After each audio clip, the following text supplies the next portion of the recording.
All right, here we go. 5, 4, 3. Welcome, everyone, and pull up a seat at the table. It is lunchtime in Rome. Tonight is episode 162, entitled Belonging.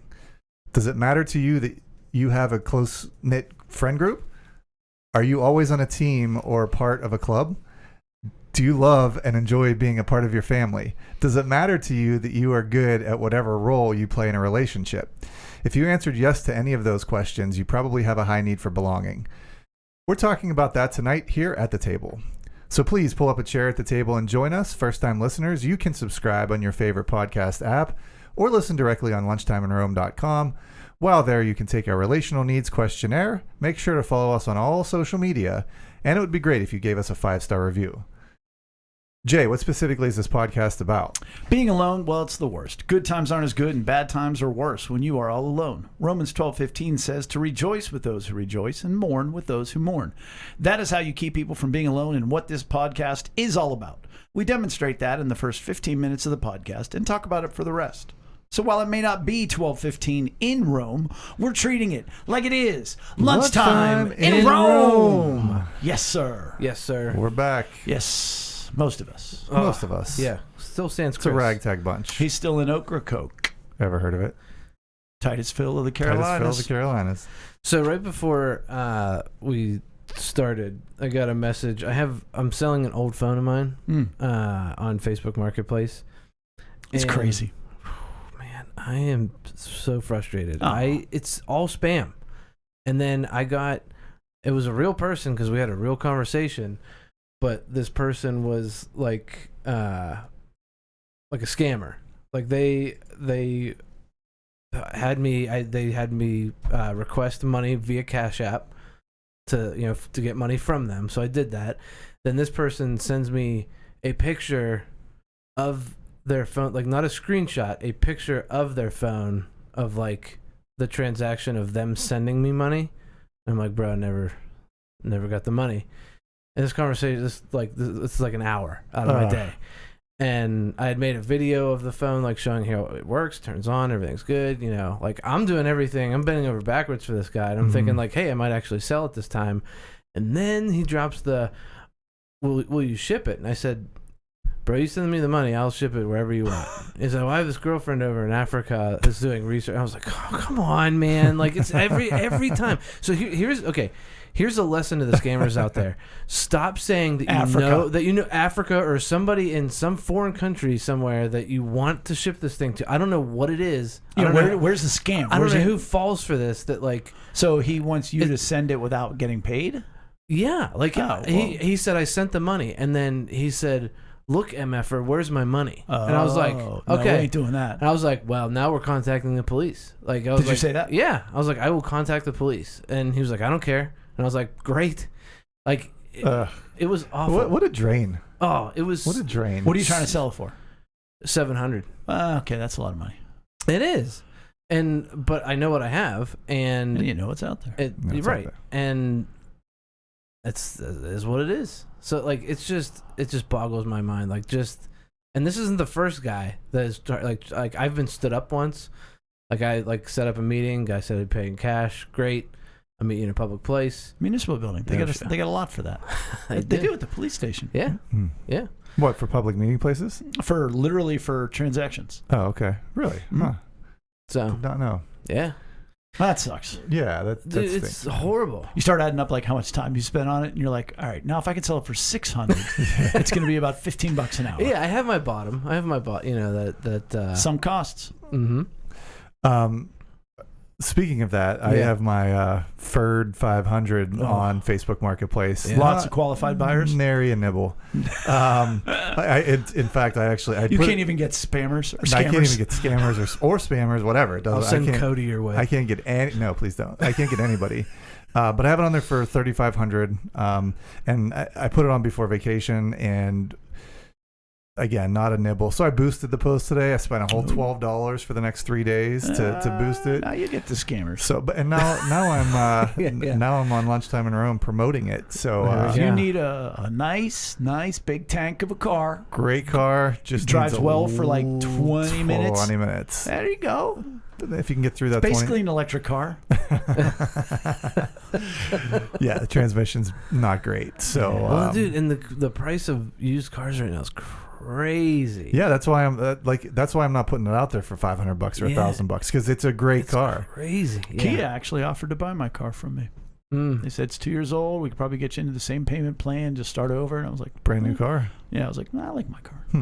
I It has air I conditioning. lease mine. It does. I might This buy one mine. does. I might buy it out. You might buy that one. Yeah. Yeah. If if the deal's The good K5. enough when the lease is up, yeah. Yeah, I'm loving And the mine, price Kia. and if the prices stay the way they are, I'm like, yeah. So for all of us, I think it's been a weird re-entry. Vacation was great. A little bit weird, yeah. It was a great vacation. Great And it was just the vacation. way it timed, I think, because we got home Saturday, Mm-hmm. late. And then Sunday, we still were kind of off. But Saturday felt like Sunday. Mm-hmm. But then Sunday was the day before the 4th Fourth of of July. July. So Right. it was like a Saturday, Sunday. Yeah. And then the 4th of July, well, that kind of felt like a Saturday. So I've just been off the whole week, Yeah. whatever else, just destabilized. And I took off yesterday, and that felt great. Except like today, I'm just like I'm done again. Yeah. Like I'm just so wiped. So as you guys know, but the rest sitting here at the table, I want to make sure you know, not only did Joe have an allergic reaction to corn pollen on vacation, and then probably a half hour later get bit by a bunch of fire ants on Monday, he got bit in the nose by a wasp, and it swelled up and spread to his cheeks, but he was okay. Mm-hmm. Saw him later that night. You really couldn't tell. Right. Yeah. Well, so yesterday he was walking out to the car and a wasp got under his toe Oh, no. and his flip-flops. And he got So between stung again. his toe and the flip flop. Yeah. Oh my goodness.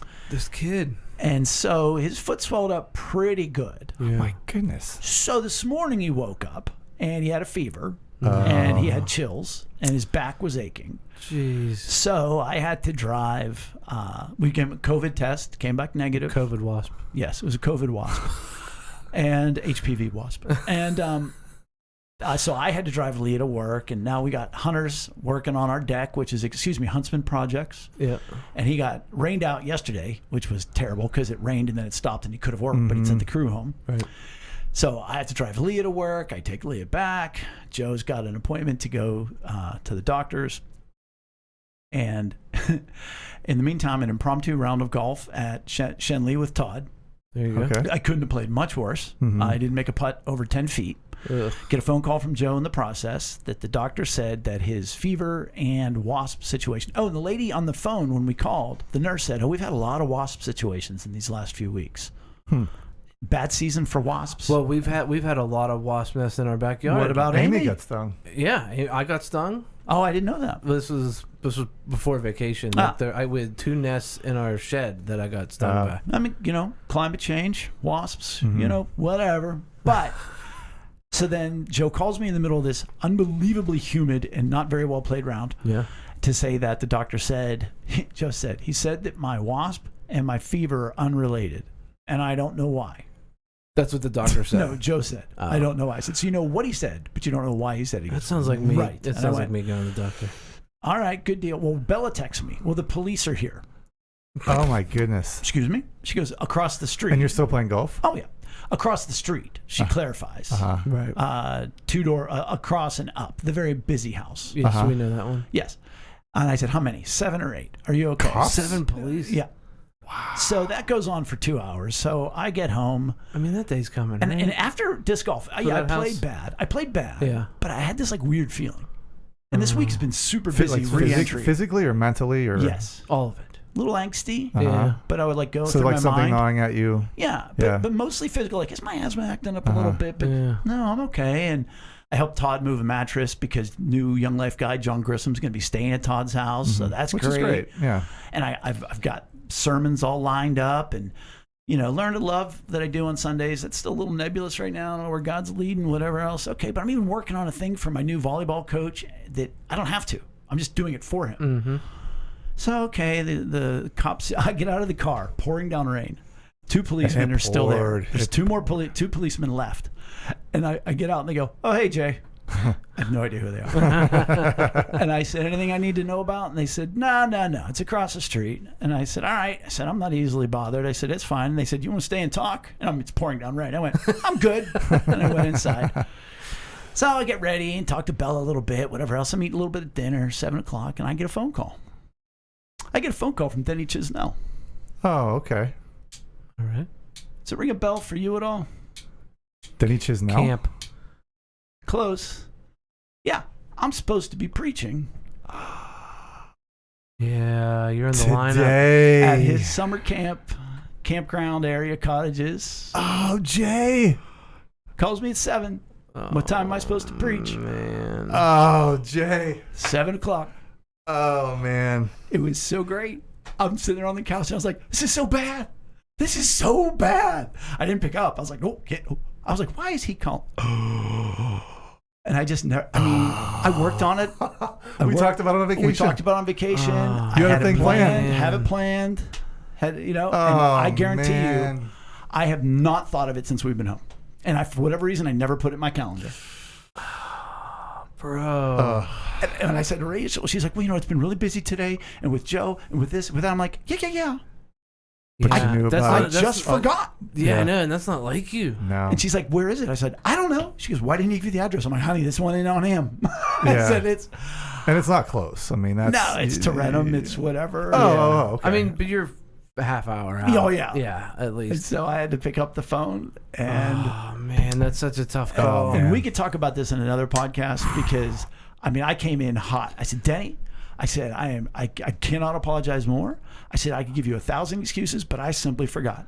I said, you deserve much more respect than that, much more attention. I said, and it breaks my heart to know that you're going to be embarrassed in front of other people in your whole community because I no-showed you.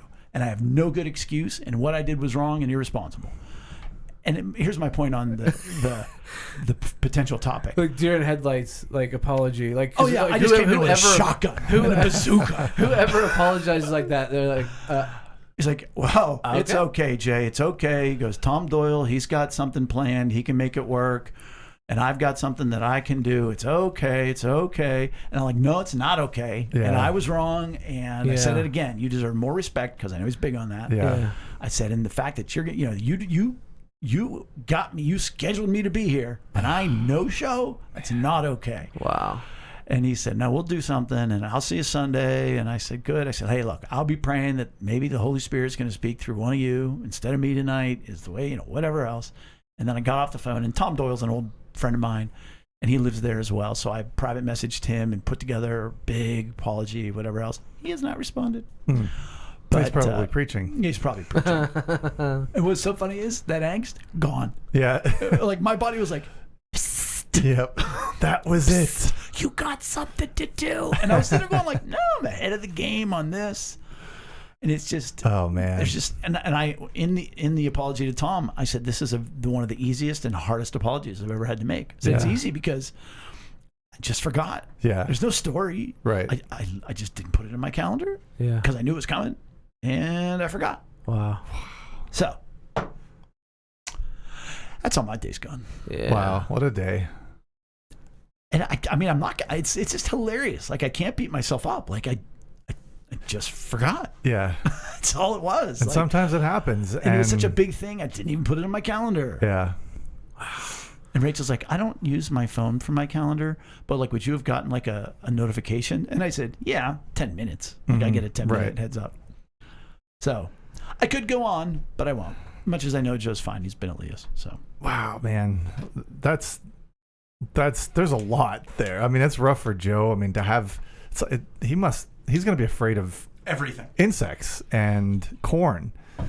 And man, yeah, because we even talked about it on vacation with the Denny thing, and like there was no part of me that had any bells going off for you. Like I completely forgot about it until just now too. Or I swear, Thursday he texted me, and I replied. when we were at the beach. Right, but no, I definitely mentioned it Friday because I was like, oh, here's what I have when I go home. So Friday, Yeah. it didn't occur to me Saturday. Sunday, Monday, Tuesday, and Wednesday. I even remember you saying, I don't necessarily know what I'm going to do for Learn to Love. One of two things. Oh, well, you were talking about, like, I don't know what I'm going to do for Learn to Love, but, I know that, like, I have this Denny thing, and if I can do the Denny thing, I'm sure Learn to Love will come to me. And so, wow, man. Yep, worked on it, had it all planned out. Yeah. By the time I got home, had it all planned out. And I guess, what I might have done is, since I had it done by the time I got home, it was filed it away. Yep. It was good as done. I'm locked and loaded, and then you just forgot to take the shot. Yeah, that's no good. Yeah. Well, vacation was good, though. And, I think overall everybody had a wonderful time. And we hope Chris is having a good time. Yeah, we have not heard. Have not heard from him. A little bit from Amy, but... Yeah. But I will say that when I got home, I started watching the new season of, you're going to see where I'm going with this, not at all. Cougar Town. Jersey Shore, close. That's also going to get brought up. Jersey Shore Family Vacation. Mm-hmm. And not the original Jersey Shore, but when they started doing the family vacation and they became quasi and adults, mm-hmm. I was like, man, that is so great. They just sort of have this group. They have this friend group. They call a family, whatever else. And I used to watch Cougar Town. Ever heard of it? And most of them lived on a cul-de-sac, and they were just this friend group. And I always wanted that so desperately. And what's crazy is now here we are. Cougar Town, we all know, was like 2009 through 13. Clearly, everybody knows that. And we've got that. And we have such a great group of friends and family. And I mean that extended, mm-hmm. whether it be at Faith Church, whether it be our disc golfing group, whether it be the podcast, at all the of table. you who are sitting here every week at the table. And let me just tell you how much we love to hear mm-hmm. random people say, oh, I listen to the podcast. Yeah. My new next door neighbors, I was helping them do something. I was helping Mr. Moses do something right before vacation. And he was like, we look forward to your podcast. I'm like, I don't even know. I guess I mentioned it at one point. He's like, in my mind, I'm thinking that. And he was just talking about how much he loves, how much they look forward to it and everything. That's and so cool. that was pretty amazing to me. And then he said, you smell different when you're awake.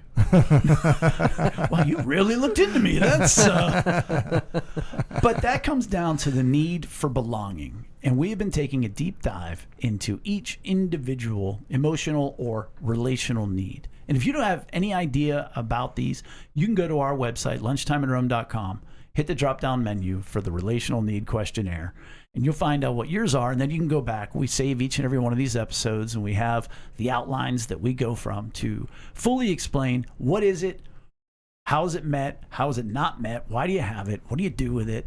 And tonight we're talking about belonging. Well, what is belonging? It's feeling like one is valued due to the relationship one has with another. Just that you matter, that you are valued because of the relationship that you have with another person. And so that can be, you're part of it. When I say belonging, it's sort of belonging to a group. And that group can be a family. It could be a friend circle. It could be an organization. If you have a need for belonging, you want to be in those and or be identified by those things. Yeah. If you call yourself a loner and you don't like to be around people, you probably don't have a high need for belonging. Yeah, and we're going to talk about this, but you look at our culture today and everything is splintered and everybody wants to identify in a particular group. You see it everywhere. So this is a fascinating one to me on the societal level. I'm sure I'll learn to understand this better on a personal level, but I think from a societal level, the need for belonging it's so massive. There's like a macro level of belong. Yeah, I totally agree. Like people want to belong. Obviously we talk about level of need, in all the emotional needs, but I feel like everybody wants to be part of something, Sure. Part of a group, fun Facebook groups, blogging comments. Yeah. But then the identity politics, you have this group, this group, this group. Mm-hmm. It's just amazing how the need to belong drives you to find other people that are of like minds with you. And I definitely have this need. It's definitely high on my list. So I'm anxious to talk about it. And Brian, to what you said on a societal level, Eric put out a nice preview with the YouTube link on Lunchtime in Rome's Facebook page. So I shared it, and what I wrote was, why is it so many people cling to their, in quotations, group or quotations, identification? Mm-hmm. And I identify as, and anything, and I even I said to Rachel, I said, someone's going to get mad that I said identification because my point is you can identify as a football player, conservative, gamer, a liberal, a this, a that. I don't mean anything inherently sexual, but that not excluding that either. Right. That becomes more important, and that's your identification and everything else. And a lot of that, certainly there is an inherent need for belonging.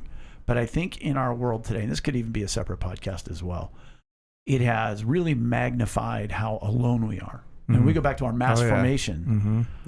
That one of the keys for mass formation is the sense of isolation and alone.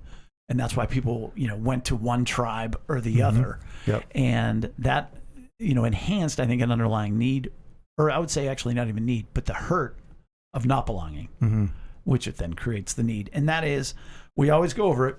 What causes this emotional need? Why do some people have this emotional need? This one, I added a third. It's always having it met as a child or not having it met as a child.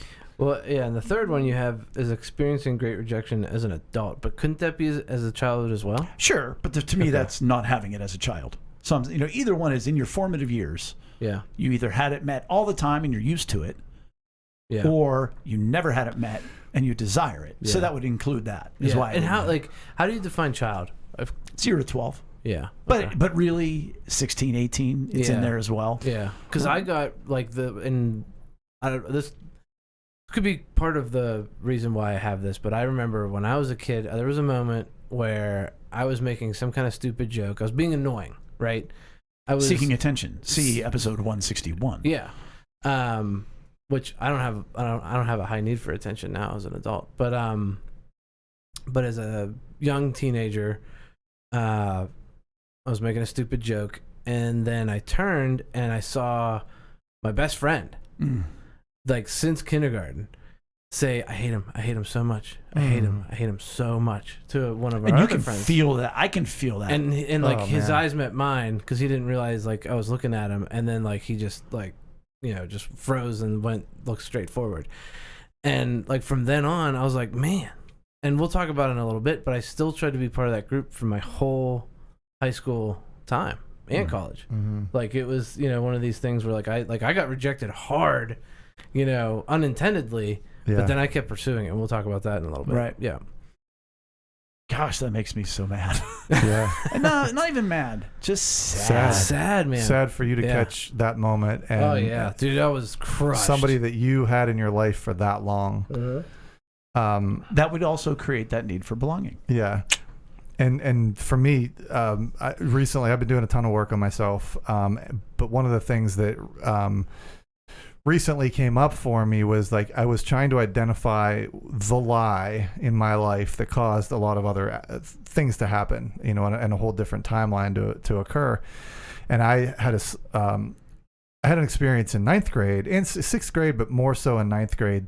I hate that you had two. Yeah, well, we'll keep moving on here, but it was a traumatic experience. And I came in to school one day, and one day I had this friend group, and the next day they were ordering pizzas to my house and crank calling me, and I had no idea what I did. Right. And so doing this work that I've been doing, I tried to identify that lie. And Jay, I was talking to you a couple weeks ago after the podcast.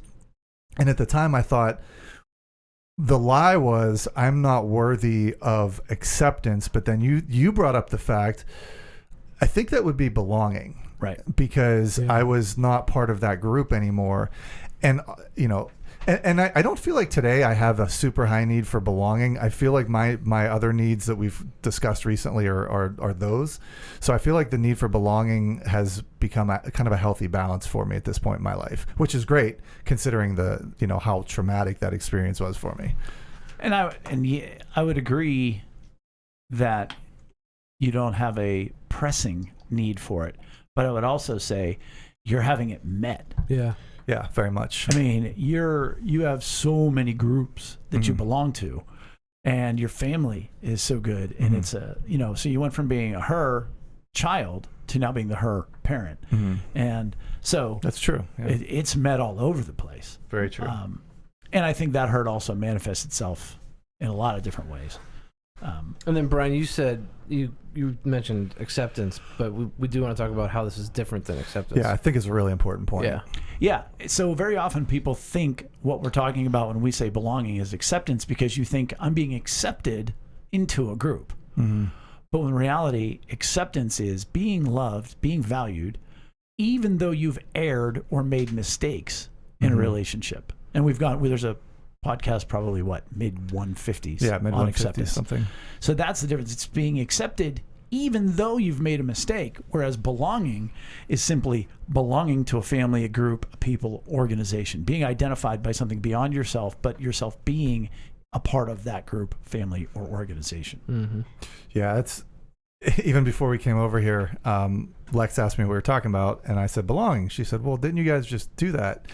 And I said, no, we did acceptance. And then we started that whole conversation. So I think it is a very, very common thing to, they seem to be intertwined, and in some ways that they are, but. Yeah. And like, when I think of like the definition of each, it doesn't really make sense to me, even though I don't know the definition off the top of my head. Do you mean the either Webster's definition? Yeah. Like whatever, like accepted, like to be accepted.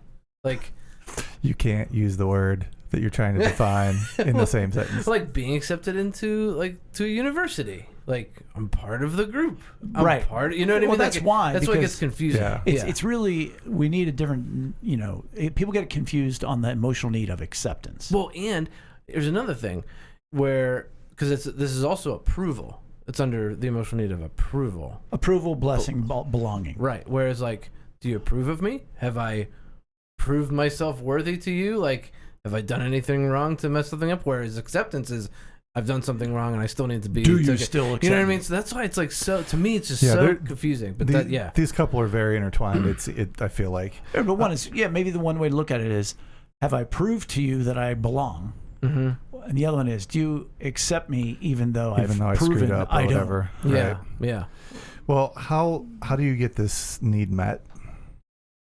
It is having yourself, just imagine a childhood or even as an adult being lifted up by your family members. If you're around my family enough, the number one thing you hear is Rachel and me telling Joe and Bella to be nice to each other.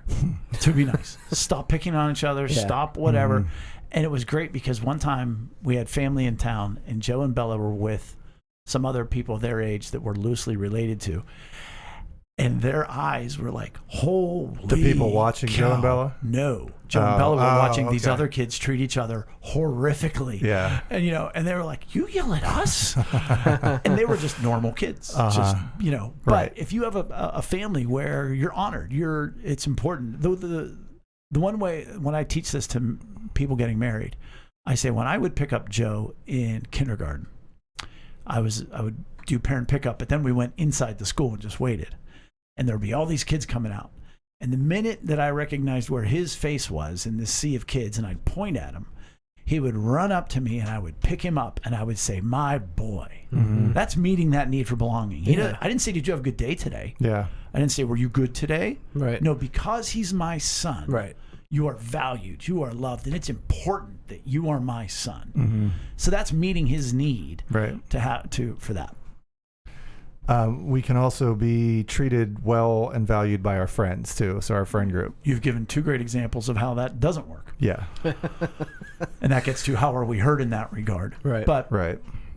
friends who treat each other well, man, that really feels great. And especially if you go back to your childhood, it's kind of rare. Yeah.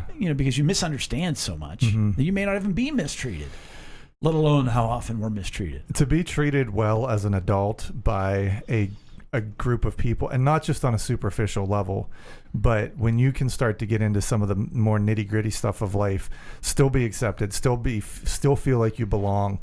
I mean, that's a very, very amazing thing. And it's such a healthy thing that so many people just don't have. Yeah. And I've had past friends that like, they just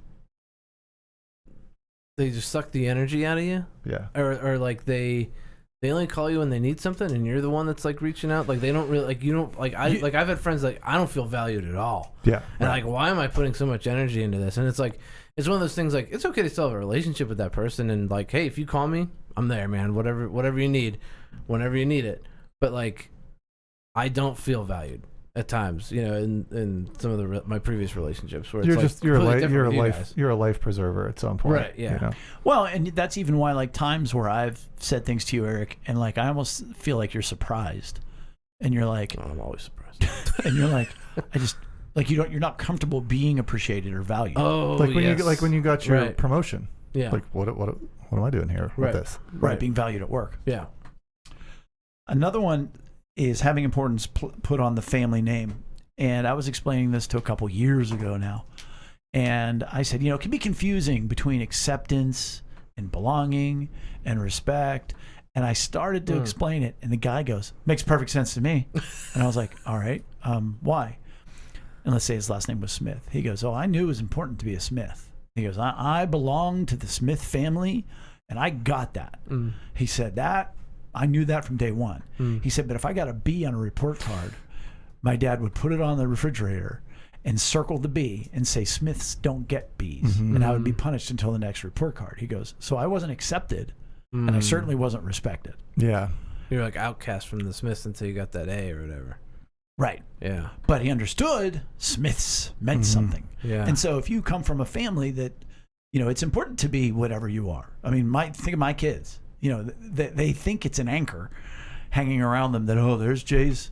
You're Jay's kid. You're Jay's kid. But they know it means something to be a Mitlow. And so, that's having their need for belonging met because, hey, at least I'm in that group.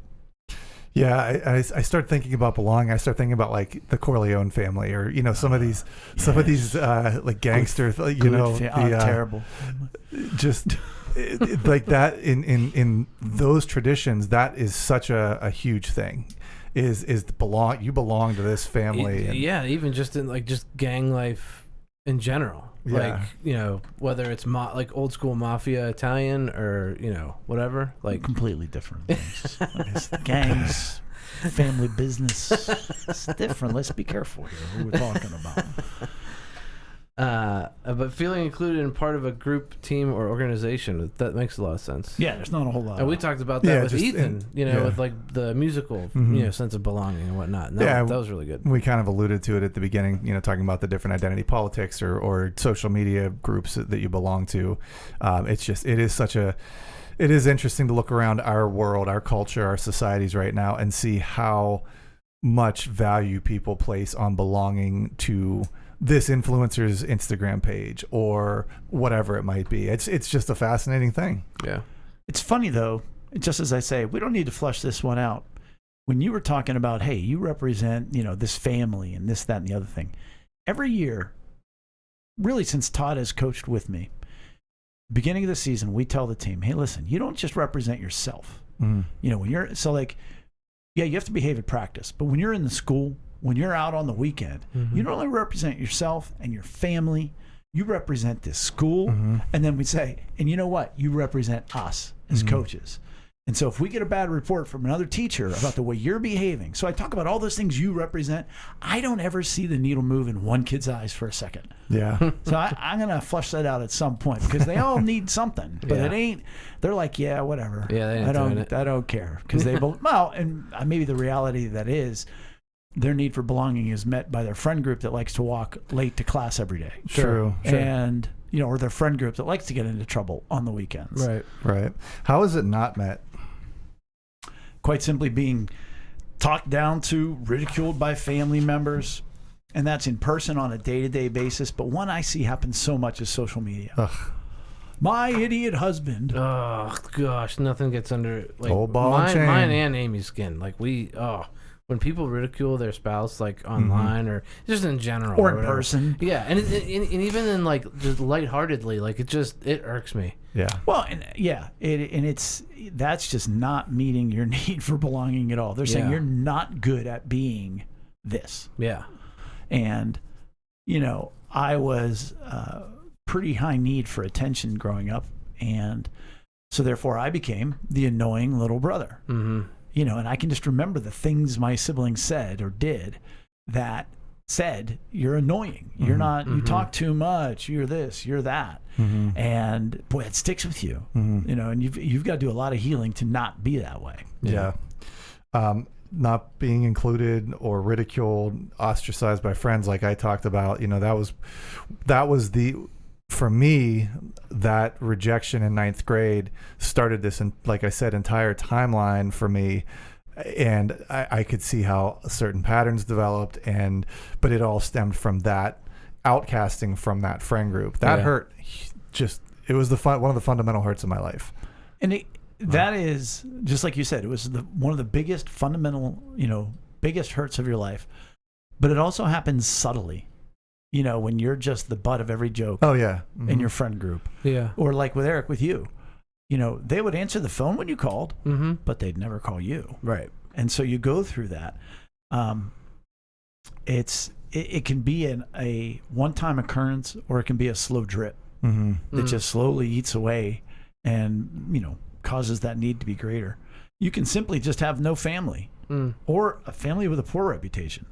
So you're like, I don't want to be known as that. I don't want to be a part of this group. I don't want to be a part of any group. Right. Or, I think of my friends in high school. I had my good buddy, Dan Leopold. He and I were best friends. Yeah. And we would hang out with all the different groups. But we weren't a part of any one of those groups. Yeah. But that's pretty cool. We weren't a part of any one of those groups because they did everything all the time with each other. Well, I was a Mitlow. I'm the youngest of 5. Our house was the house that everybody else's friends came to. We had family events all the time. There's no way I could have been with my friends as much as they were with each other. Right. Because they didn't have the family setup that I had. Yeah. So therefore, their identity, their sense of belonging came from their friend group. Right. And whereas yours did not. Not at all. Right. Not in the least bit. Yeah. And you think about the way our world is today, and we talked earlier about society and groups and everything else. The family unit, the nuclear family unit is rare. Yeah, it's in tatters. I mean, the 4 of us on this podcast are happily married with children. That's an anomaly in our world today.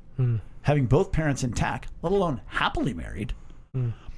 Well, therefore, very few people are getting this need met. So therefore, of course, they're going to have their need met in so many other places. Not fitting in socially with others is a way that you can be hurt. Yeah, that's one of the other ways. You're trying. Yeah. So imagine you don't have and by the way, it's very often multiple ones of these. So you don't, you're talked down to in your family that doesn't have a good reputation, that isn't intact and isn't loving. And then every time you try to fit in with a group, you don't fit in, and you're always the one on the outside. There was a girl in my high school who we used to laugh. She had a different identity every 3 months. She was a burnout. She joined the band. She was in this drama club. She went over just here trying to find her place. It was comical. Yeah. And now looking back, tragically sad. Yeah. Yeah. I'm thinking about the scene from Forrest Gump where he's walking onto the bus and everybody's like, seats taken. And but how many people have been in that situation, where you are desperately trying to find your niche and you just can't find it. That eats at you, man. That just pummels your soul. Yeah. How do we steal it? Whenever we have an emotional need not met or taken from us, and on a continual basis it's not being met, our natural reaction is to grab it. And that's why we say steal it. Yeah. And it doesn't work, doesn't satiate, it makes it worse. One of the first things we do is we cling to friend groups where we're clearly not valued. Yeah, that was definitely me. Yeah. Yeah. So that's what you were saying. Yeah. You continued to try to be in that group. Yep. Even after you had that wanted rejection. to be part of that group so bad. Yep. Why? Just because it's all you knew? It's what I knew. I mean, had a history. Like we were friends. Like we grew up. We tore up the streets with our bikes. And I think especially during those years, you don't understand how quickly life can change and how the paradigms can shift. Right. So it's like, well, this is what we've always done, not understanding that, look, that chapter's over. Right. Right. And if I'm being excluded, it means that I'm not worthy of this group. Right. Well, I want to face that. Right. So I'll keep calling and I'll keep doing those things. Right. And Right. be in a group where I'm not, where I'm not valued. Or fix it. Or Right. try to because in hindsight, I should have just moved on. Sure. Speaking of sunk opportunity or sunk cost. Sunk cost fallacy. Right. Yeah. And Brian, the second one. Joining or aligning with groups that are not a good match for you. So after this incident happened with me, I started hanging around with people that were wonderful people. Like I had so much fun with them. Important to point out. Yeah, so much fun. They made me feel valued. They made me feel like I belonged to something. But because of what I went through, I had no ability to say no to anything that was coming my way. So as they started to do drugs and get into partying, I'm locked and loaded with, as they made a lot of bad choices. Oh, You're yeah, like no, drugs, partying, murder. When they told me to bury the body, I couldn't say no to that. But no, I mean, that was from that from that hurt of not being in that group anymore and not feeling like I belonged to that previous group. I developed this inability to say no, so I just went along with everything because I was terrified of being kicked out of that group, or you know what I mean. Sure, so yeah. it was looking back on it, it's sad to see how that hurt propelled me into other bigger hurts too. You know, and again, we are Christians doing a podcast, not doing a Christian podcast. But you look at the fact that God created us to be in relationships, and even Brian at the age of 15. 14. God put you in with some people who could have used a great positive influence, Mm-hmm. but the enemy used your hurt to cause you to then, make the same mistakes they were making rather than pull them up from that. And then therefore, because of your upbringing, not only are you now making mistakes, but there's shame that comes with those mistakes. So much shame. And so what God, it's just incredible to me how we have great opportunities in every situation and our hurts drag us down and our being alone pulls us under. How many of us are the person or know the person that goes from romantic relationship to romantic relationship or stays in a romantic relationship because they cannot fathom being alone? Mm-hmm. And that is, so you're doing something that is worse Right. than being alone. Right. But you want that belonging. So you want to say, I got that girlfriend, or I've got my man, or whatever it is. So you stay in something that is far more damaging than the reality of being alone. Right. Just so that you can feel like you belong. It's almost like these emotional needs need to be met, and you'll do whatever it takes. It would be helpful for our society. And speaking of society, then another one is for how do we steal it? Identifying with one's geography or ethnicity, sex, race as a primary source of pride. Oh, I'm Italian. Oh, like that again. I go back to the Italians. Go up to anybody from the state next to us and say OH, and they yell IO. Yeah. Good for you, kid. Or the Steeler Ravens rivalries. Yeah, I'm a Steeler fan. You're a Ravens fan. Right. We're Pittsburghers. Again, nothing wrong with being a fan. No, nothing wrong. But if that's your primary thing, if that's your identity. Right. Adam Carolla does a little podcast, and he talks about supporting. I forget the exact example he was using, but it was just about female pride and female pride. And he's like, you're one of every two people. you're one of two. And same thing for men. Right. If that's what you're hanging your hat on, like you didn't do much, We've kind of alluded to this before, but what other emotional needs can be confused with belonging? We've talked about acceptance. Yeah, and that's simply the name. Acceptance makes you think of belonging, but it's not. And Jay, let me ask you this before we get a little further down this, but it seems like you always use approval belonging. Like it's almost one word for you. You use approval. I've dropped approval lately. Have I just you really? go with belonging because that makes sense. What we really need to do is come up with a better name for acceptance. But that doesn't matter because you'll still think acceptance is belonging. Mm-hmm. So you've dropped approval from Pretty approval much. belonging? Eric Okay. brought it back in this podcast, which I appreciated. Okay.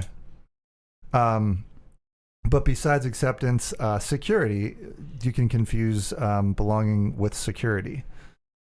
Right.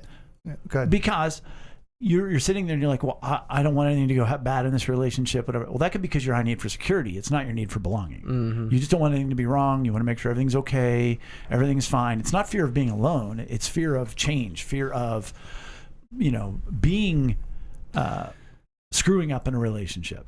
Mm-hmm. But wouldn't that still go back to, I guess, the fear of being alone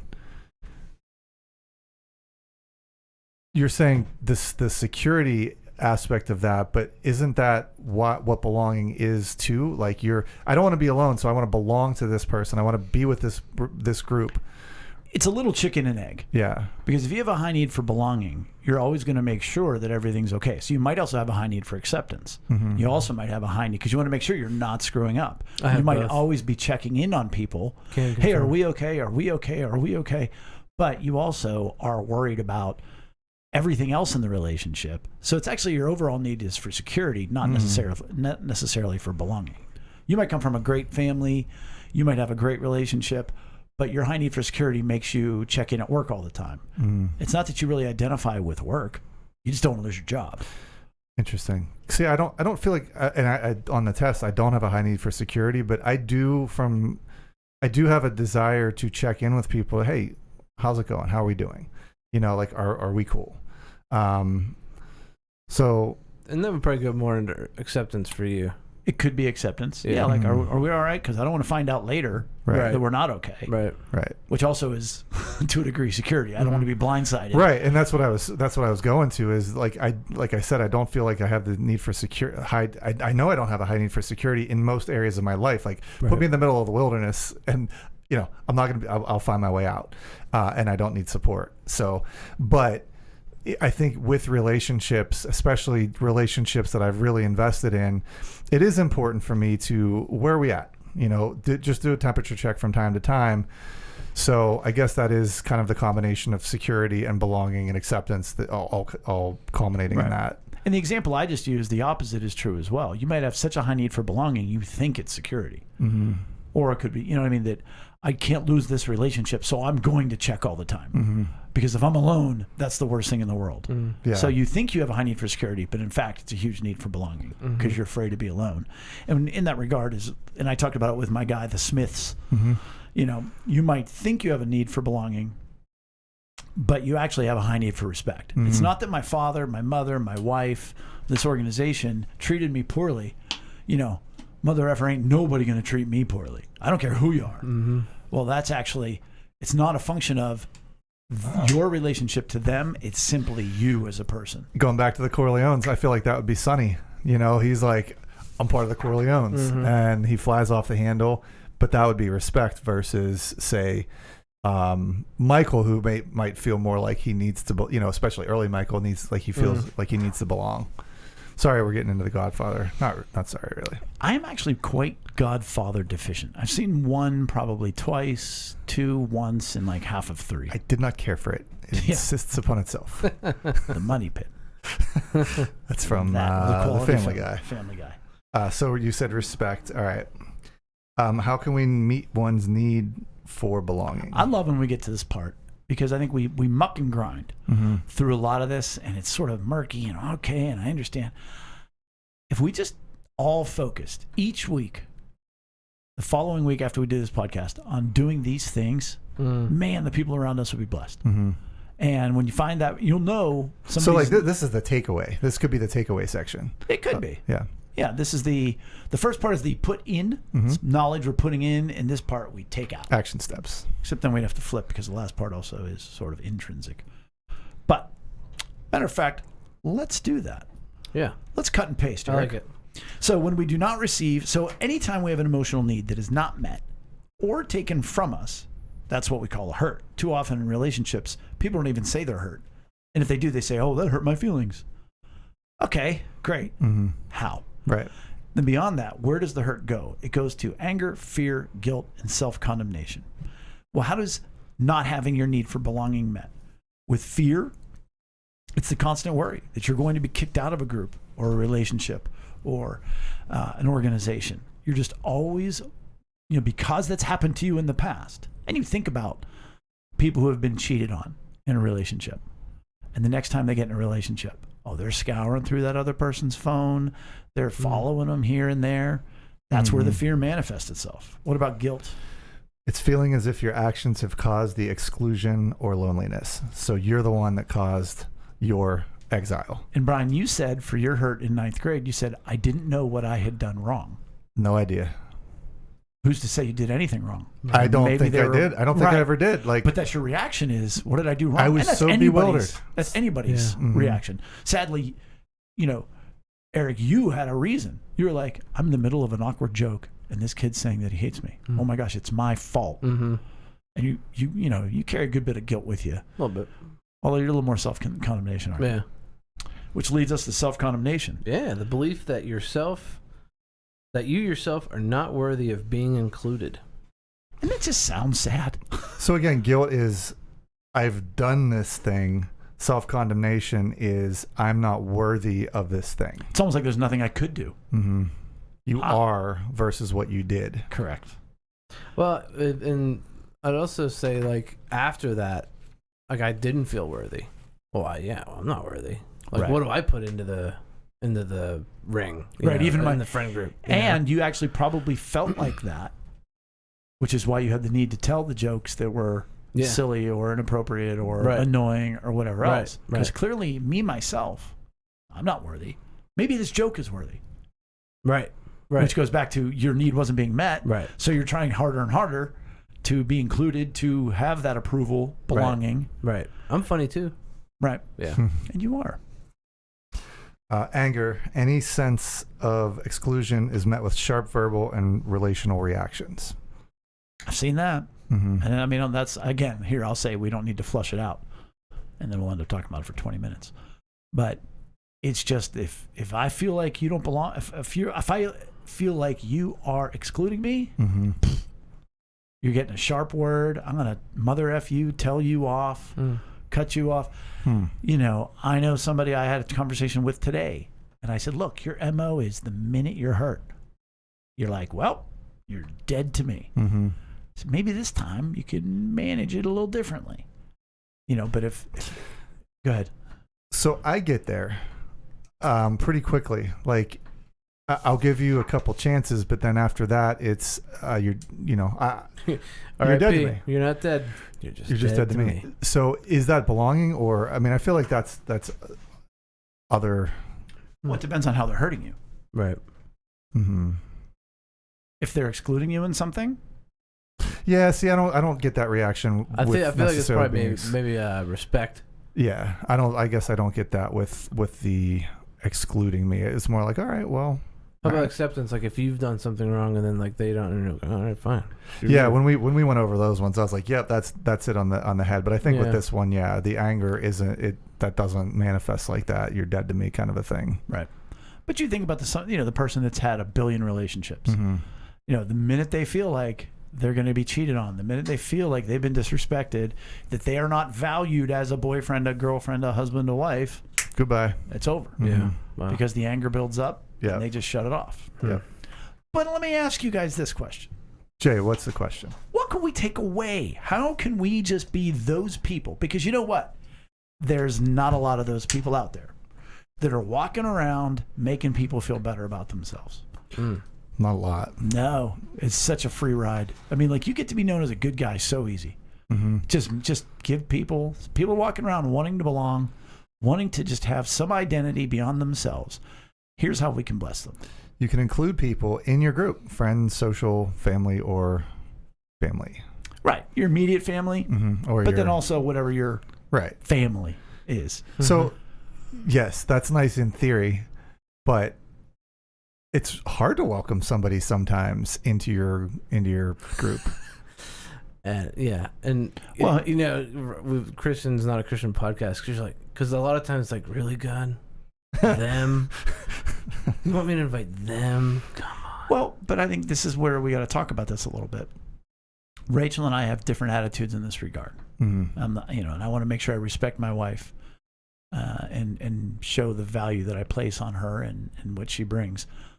She's a little more reluctant than I am to bringing people into our world, our family. I suggest very often, hey, you know what we should do? And she says, I'm pretty sure you're going to want to rethink that. So the point is, and what you're saying is, it's hard to bring somebody into your world. Mm-hmm. Maybe that's the way we can just and bring them into your world. Sure. Well, you don't have to bring them all the way in. Sure. You can bring them in a little bit. Yeah. And you can see where it goes. and see where it goes and bless them. And there's another podcast we should probably have, but we touched on it last podcast about fences and boundaries. Yeah. And I think if we're better at setting those, like saying, hey, I'd like you to come over for dinner. So you're fulfilling a need for belonging. And so and the fence is, but you know what? We're going to be heading out at 7:30. Let's go meet to dinner. Right. And then but we have to leave by 8. Doesn't mean we're spending the night with you. Right. So you put up a nice little fence, and at 8 o'clock they go, come on, let's go bowling. Right. And you're like, nope, No, sorry, we had said we that. talked about it, yeah. You know, so you can let people in Yeah. without letting them all the way in. Yeah. Right. Is a way to bless them, because somebody who doesn't have anyone to belong, you bring them into your world a little bit, they may, just like a drowning person, Just like try to take it all. Just like we talked about last week. But yet it'll mean something. Yeah. So again, it's that fence and the boundary. Fences for them, boundaries for you. Yeah, that's a great point. Something as simple as notice when people are around you. You think about somebody walks into a conversation. Hey, there you are. Hey, look who it is. Yeah. Your neighbor. If you have wave to your neighbor, acknowledge your neighbor. Right. That's so unbelievably brilliant. It's so difficult when like you see people talking and like you walk over and you're just kind of hovering, waiting for the one person to go, hey, and nobody does that. How exclusive, how humiliating is that moment? But how awesome is it? Hey, come on over here and let's. What do you think about this? Blah blah. Well, blah. that's even another step. Come over here. You know, like you said, when people walk up and everybody's like, Yeah. and they're like, yep, I am invisible. Invisible. Just acknowledge. Yeah. Just acknowledge them. I'm a big fan. I could go so far as to call it my head nod ministry. Head nod ministry. Going in and out of stores, I'll make eye contact with somebody and I give them a head nod. And you know, Rachel will be like, "Why do you do that?" I'm like, "I'm just acknowledging them. Hey, I see you. You're there." Yeah. And then of course you get into the debate. Do you nod up or do you nod down? Yeah. And I'm like, I don't. I think I nod down because that's even more I'm trying to like figure respectful. it out. Right. Because up is like, hey, what's up? Yeah. Whereas like, hello. You know, I never You realized. go this. sideways. I just kind of start shaking a little bit. Turn around. But no, I do that quite a bit actually. I make eye contact and just like, hey, I see you. I always wave to Interesting. my neighbors, like for sure. But there is this one woman that walks in our neighborhood. Oh, did she refuse to wave? Yes, That's awesome. like she, Will you like just- she will you has just literally will you made wave? eye contact. I've looked at her eyes. I'm like, hey, how you doing? And then she just diverts her eyes. You keeps jump. on walking. You're gonna like take your shirt off, jump in front of her. It's amazing. How scared is that woman inside? No, she's not scared at all. Like because I've heard her talk on the phone. She's not a scared person. Okay. She just doesn't want to say wow. hello. Well, F her. We had a guy driving in our neighborhood, and like I do, I waved. He goes up, turns around, he comes back. He says, "Excuse me, sir." He said, "I'm looking at a house here for my daughter." He goes, "And I can tell," he said, "that this is a safe neighborhood because you waved at me to show me that you saw me." Yeah. He said this to you? Yeah. And I went, "I was just saying hi, sir." I said, "But I do notice things." And he's like, "No, I can tell that you keep track of this neighborhood and everything else." And I was like, Wow. That's how rare it is. Yeah. That somebody waved. He thinks quicker than you. He thinks deeper than Wow. I do as well. So that is not at all what I was doing. So we were talking about waving somebody over, inviting them into the conversation, using terms like "my guy" or "sister," like our your what sister. I waited all night just for that moment. And it wasn't, not that moment, but for the moment when it just got awkward. Because the fact of Brian being like, "Hey, sister." My point was for guys to say to another guy, "Hey, my guy." Right. Mike P. Mike your P, your my nephew. guy. That's my guy. That's And my guy right there. He sees you and he goes, "That's my guy." That's and our line. it's such a great way to feel belonging. There was a cheesy, speaking of Godfather, he wishes, a member at Churchill Country Club. I can't remember his name, but he was my man. Everybody he talked to, my man, my man. And I remember sitting there one day, I'm like, gosh, there's nothing wrong with that. Like, just my man. Wasn't How are Mr. you today? Vici, was it? No, Ah, no, but that sounds like him. yeah. But same thing, my guy, my man. There you are. What's up? Sister. So good. Brian, you have got to So say to good. Rachel the next time, Hey. "There's my sister." What's up, sister? Can you imagine her face? She's like, "What's wrong with you?" Yeah, she would Yeah, I don't know. But it's having that, and it's an extension, like you said, of acknowledging people in your presence. Yeah. Pointing it out. And again, I mentioned what ministry did I say I had earlier? The head nod. The head nod ministry. Right. Well, once I get into the store, I always acknowledge the people that are working there. And just like your lady, there's people there that don't give a rat's crap about me, but then people that do. And it was so funny. The Andrea at Aldi is the lady that I've been talking to the most lately. Turns out she had a child die, like at 1 year old. Of course, I had Trey, and we got to bond over that. So I'm shopping with my mom and Rachel. We're taking my mom shopping. And we're coming around the corner, and it's the new assistant manager who is kind of head down, do her work, get it done, whatever else. And she's working with Andrea. And I walked up and I said, "Hello, ladies." And the lady looked up. She's like, "Hi."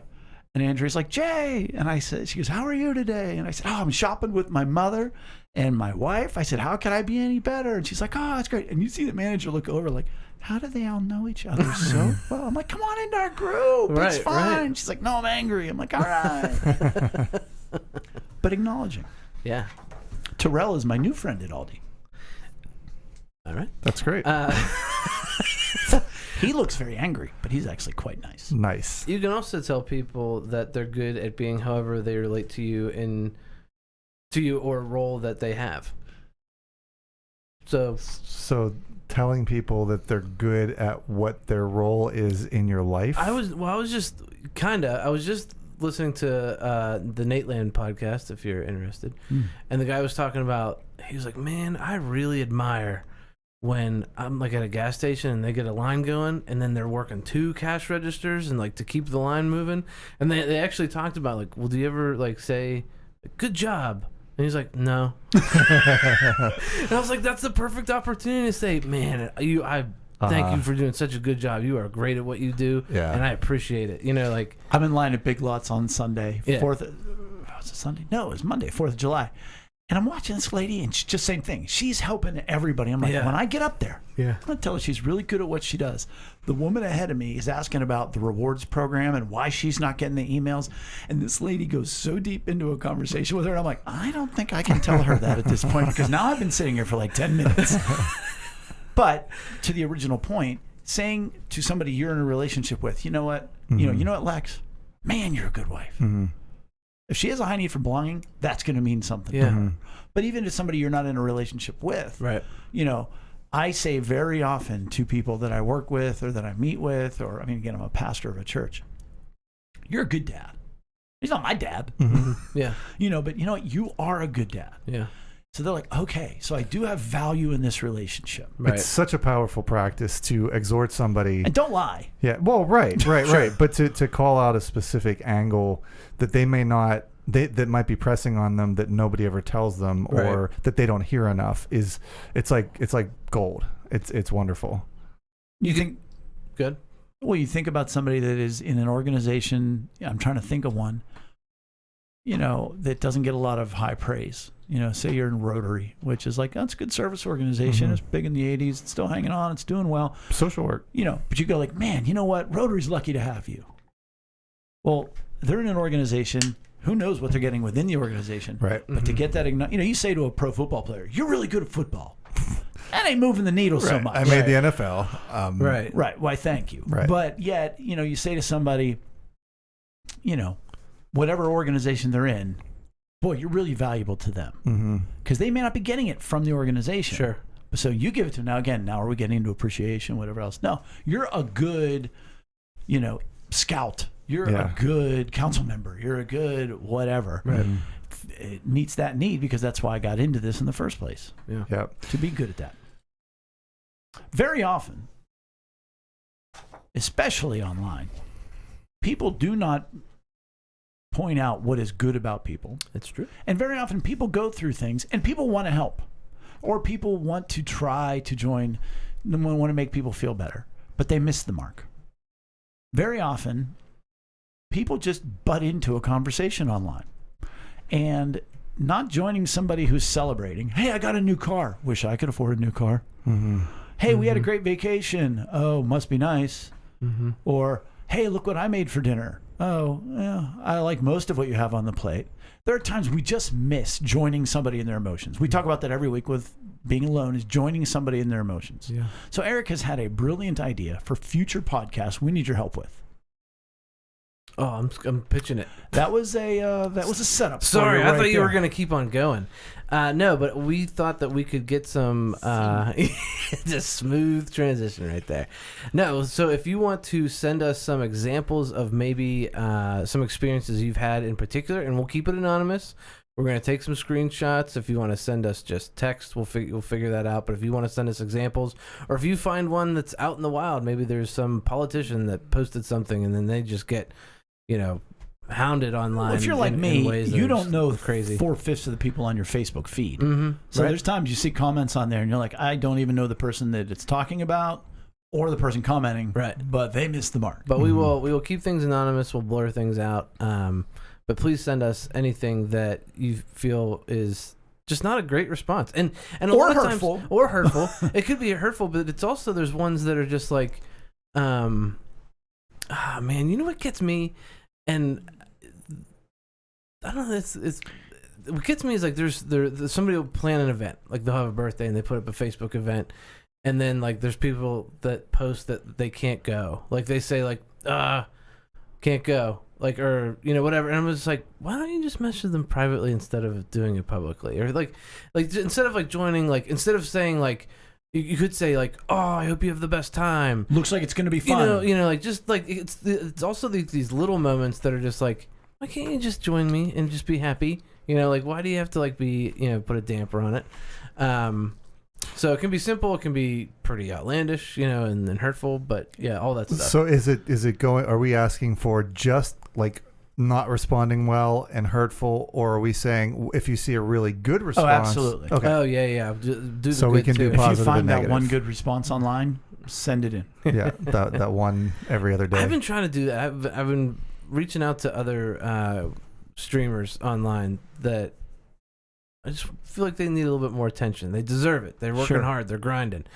And I've been super positive. I've just been trying to be, because like what are we doing if we're not doing like All we that, do is tear people apart. all we do is tear people Or we apart. make it about ourselves. And, right And where? right exactly we make it Yeah, about we steal the ourselves. story. Yeah.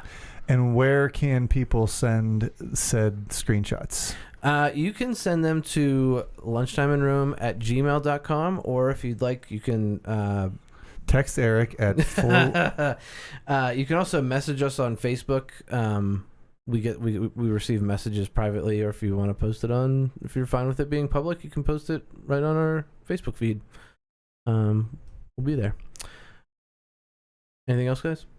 I think that's it. All right. I just miss Chris. That is it for episode 162. Please make sure to give us a like or follow on social media. Visit us at lunchtimeinrome.com.